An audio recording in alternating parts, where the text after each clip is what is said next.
જય ખોડિયાર માતાજી મિત્રો, તો અત્યારે આપણે આવી ગયા છીએ અયાવેજ શ્રી ખોડિયાર માતાજીના દર્શન કરવા માટે। તો મિત્રો અમે તો ખોડિયાર માતાજીના દર્શન કરી લીધા, પણ તમે અહીં ના આવી શકતા હોય તો તમે પણ માં ખોડિયાર માતાજીના દર્શન કરી લો। અને મિત્રો અહીંયા જ ખોડિયાર માતાજીના મંદિરની બાજુમાં જ આવેલી છે હિંદવાપીર, એટલે કે રાજા ગોપીચંદની સમાધિ, જેમને પઠાપીર તરીકે ઓળખવામાં આવે છે। અને મિત્રો કોણ કોણ અહીંયા દર્શન કરવા આવેલું છે કોમેન્ટ કરી દેજો। તો મિત્રો અમારે જવાનું હતું ગળધરામાં ખોડિયાર માતાજીના દર્શન કરવા માટે, પણ ત્યાં વધારે વરસાદ પડવાના કારણે, ત્યાં નદીમાં પૂર આવવાના કારણે ત્યાં અમારે જવાનું કેન્સલ થયું અને આવી ગયા અયાવેજ ખોડિયાર માતાજીના દર્શન કરવા માટે। વરસાદ ગાજર અને મિત્રો અહીંનું વાતાવરણ એટલે કે લોકેશન એકદમ શાંત અને નદી કિનારે આવેલું છે।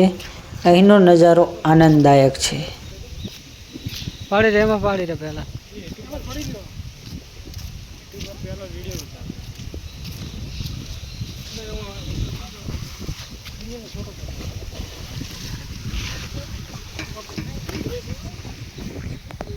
તો મિત્રો આ મંદિર આવેલું છે શેત્રુંજી નદીના કાંઠે, અને ભારે વરસાદના કારણે અને આ નદીમાં પૂર જેવી સ્થિતિ છે। અને આ છે શેત્રુંજી પર્વત કે જ્યાં જૈન દેરાસરો આવેલા છે।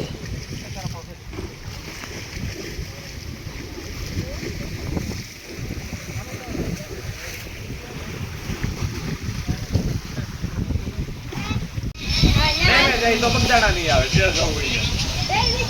બે જગ્યાએ નો આવે ત્યાં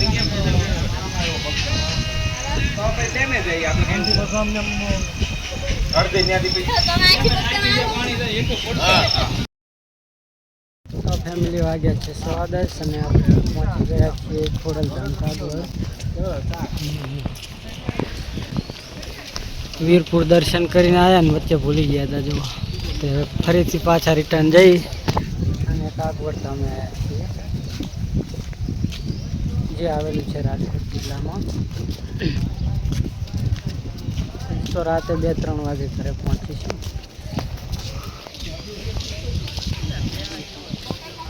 જોડે ઉભો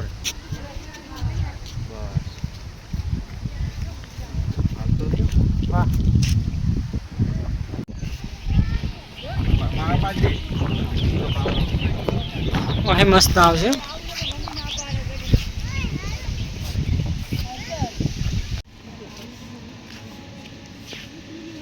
તો મિત્રો આ છે કાગવડમાં આવેલું શ્રી ખોડિયાર માતાજીનું મંદિર, અને આપણે તો આ મંદિરે પહેલી વાર આવ્યા છીએ। અને અહીંનું વાતાવરણ જોઈ લો, એકદમ શાંત છે। આ મંદિરની ખાસિયત એ છે કે આ 158 વીઘોમાં ફેલાયેલું છે, અને આ મંદિર 289 ફૂટ લાંબુ, 253 ફૂટ પહોળું અને 159 ફૂટ ઊંચું છે। આ મંદિરમાં અને તેની આજુબાજુમાં 650 જેટલી મૂર્તિઓ અને 238 થાંભલા ઓરિસ્સાના કારીગરો દ્વારા બનાવવામાં આવ્યા હતા। આ દુનિયાનું એવું પહેલું મંદિર છે કે જેના ગેટ પર રાષ્ટ્રીય ધ્વજ ફરકે છે। આ મંદિરના લોકેશન વિશે વાત કરીએ તો વીરપુરથી 8 કિલોમીટર, જૂનાગઢથી 48 કિલોમીટર અને રાજકોટથી 63 કિલોમીટરના અંતરે આવેલું છે।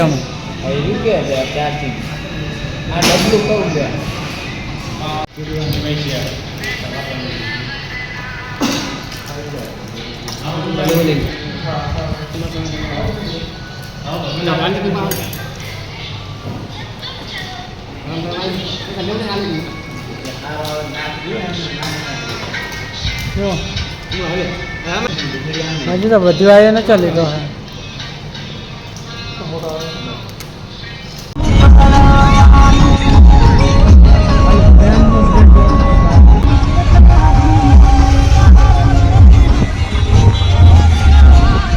તો મિત્રો હવે આપણે આવી ગયા છીએ મહામાયા શ્રી હિંગળાજ શક્તિપીઠના દર્શન કરવા માટે। તો મિત્રો 4:30 વાગ્યા છે અને ફાઇનલી આપણે પહોંચી ગયા છે હિંગળાજ માતાજીના મંદિરે। જો આ છે મહામાયા હિંગળાજ માતાજીનું મંદિર। તો ગિરનાર ચડીને જયેશભાઈ કેવી રીતે ચાલી રહ્યા છે।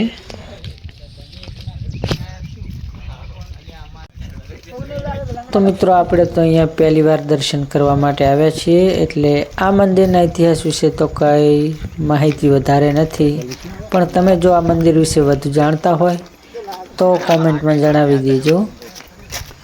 તો આ છે માં હિંગળાજ માતાજીની મૂર્તિ. હા કીધું મેં તો ના નથી પાડી. હવે કચ્છમાં બસમાં તો જવાનું, હવે એને થોડું સાપુતારા જાવ હવે કેવું જ નહીં. પ્રેમ છે. આપણે ઉતાવળ નહીં કરી અને એને આપણે બેલીને જવા ભલે જતા. તો ચોટી લાવજો, સડવું હળવડે સડવું છે, હળવડે ઉતરું.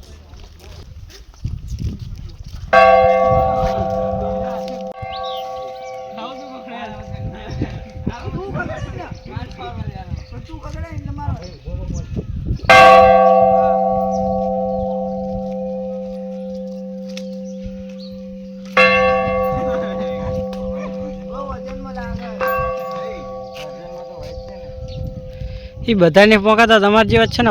શું કીધું તું? હવે બીજા ભાઈ વગાડજે. તો એકદમ બના વગાડ. 64 કે સબસ્ક્રાઇબર. હા તારે છે ભાઈ, અમાર ક્યાં હે.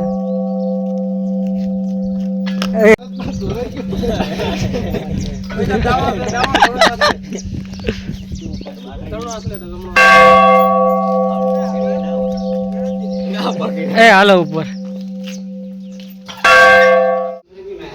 આવતો રહ્યો. જેમ ફોટો જેમ ના પાડે એવું એમ.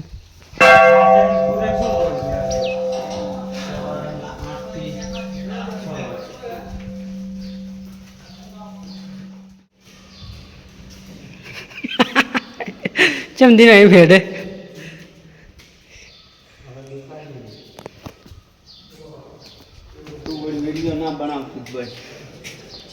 ક્યાં જવાનું હોય ને?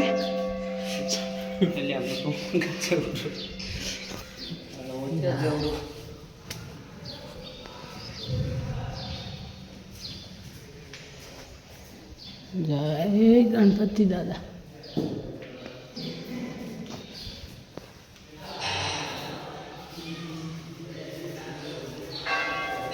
આ મંદિરે ઘણા બધા દેવી દેવતાઓની મૂર્તિઓ પણ આવેલી છે. જે ભક્તોમાં ચોટીલા ચામુંડા માતાજીના દર્શન કરવા જાય છે તે આ જગ્યાએ અવશ્યમાં હિંગળાજ માતાજીના દર્શન કરવા માટે આવે છે. તો મિત્રો તમે પણ અહીંયા આવેલા છો કે નહીં કોમેન્ટ કરી દેજો, અને આ વિડીયો પસંદ આવ્યો હોય તો વિડીયોને લાઈક કરી દેજો, અને કોમેન્ટમાં જય શ્રી ખોડિયારમાં અને જય હિંગળાજમાં લખવાનું ભૂલશો નહીં.